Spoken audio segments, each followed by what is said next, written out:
Esther, chapter 7. So the king and Haman came to banquet with Esther the queen. And the king said again unto Esther on the second day at the banquet of wine, What is thy petition, Queen Esther? And it shall be granted thee. And what is thy request? And it shall be performed, even to the half of the kingdom.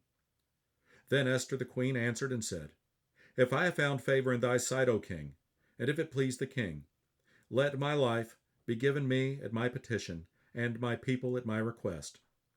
For we are sold, I and my people, to be destroyed, to be slain, and to perish. But if we had been sold for bondmen and bondwomen, I had held my tongue, although the enemy could not countervail the king's damage.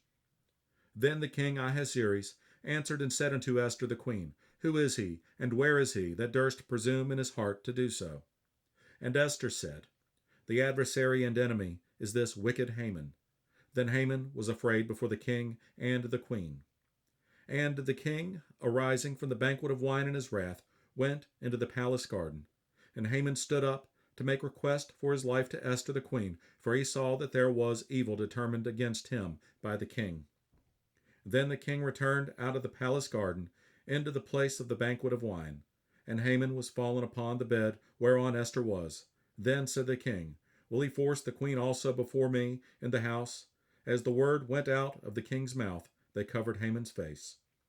And Harbonah, one of the chamberlains, said before the king, Behold also, the gallows 50 cubits high, which Haman had made for Mordecai, who had spoken good for the king, standeth in the house of Haman. Then the king said, Hang him thereon. So they hanged Haman on the gallows that he had prepared for Mordecai. Then was the king's wrath pacified.